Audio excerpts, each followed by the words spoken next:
in order to be a useful consultant / developer, you need to be working for clients. Those clients like you, the people around you like you, you're doing your basic stuff, you're not hard to manage, you're good to be around, all that kind of stuff. And then all the icing on the cake, which is not necessarily in your control. G'day team, Adam Cogan here, and I'm here with Yuli. How are you, Yuli? Very well. Both of us do a lot of annual reviews with staff members, so we're evaluating mostly software developers, and it's a really important process for us and for the employee. Do you enjoy doing them? I do. They've gone a little long. We've gotten a bit too into it, but we've recently pared that right down to the basics. Right, yeah. So for context, for the longest time of the company, it was basically an all-day process. And then we, it's pretty important. There's a lot of things to teach them. There's a lot of things to learn from where they're at, what they want to do, set goals, etc. But we pared it down to the most important things.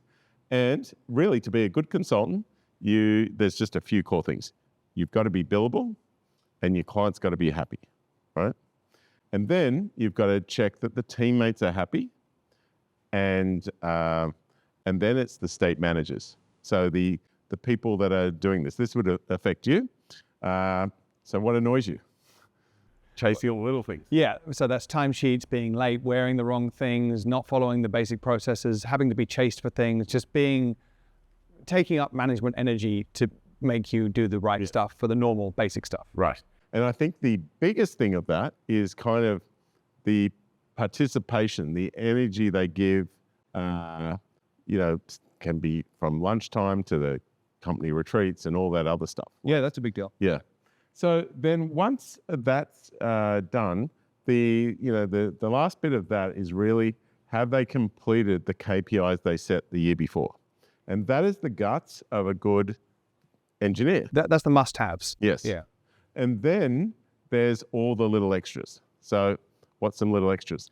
Well, the icing. Yes. The icing on the cake, well, you've got whether they've presented, if they've got a profile where they're starting to get known as a thought leader in a space. So they might be doing, in our case, user groups or videos on our SSW TV. Right.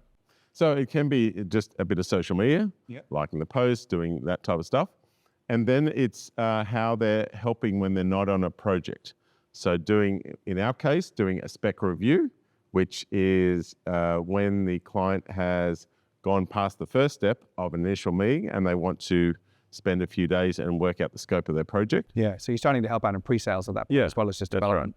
Right. And then the next thing would be how many initial meetings. They're just jumping on calls and, they're not always in control of that. But if they are hungry and they're telling people like you that they want to be on these and it's clear what areas they want to work with, they can really help. Yeah, absolutely. Yeah. And then there's plenty of other things that they can do. They can do, in our case, Microsoft exams. They can be updating our rules site, okay? Yeah, so our rules is our documentation of our processes and all our best practices. Mm-hmm. In our case, our rules are public, but we also have some internal ones on Sugar Learning. Yep, and the internet.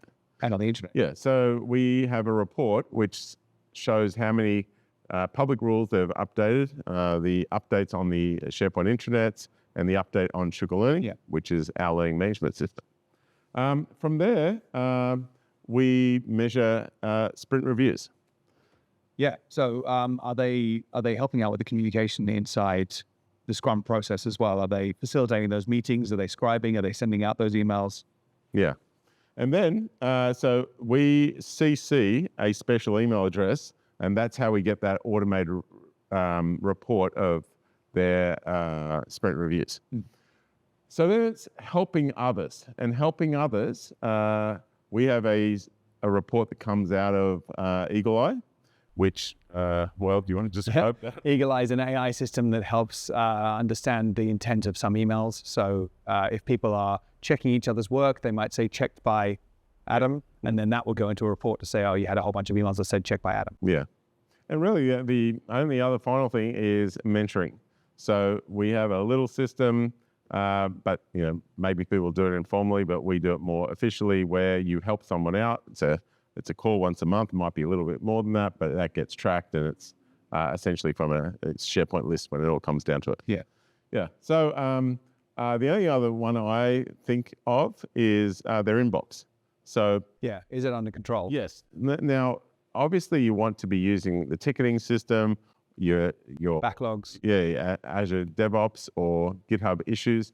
But a lot of communication happens with email as well, and tasks get sent that way. They should be replied to, killed, and then your inbox is manageable. So that's just that. So that's it. Easy to do an annual review, hey? There's the one last thing, which is chewing the fat. It's a bit hard to explain, but we send out a weekly Microsoft form which highlights a rule or a video or a sugar learning item or something. It gives a bit of training and a bit of teaching.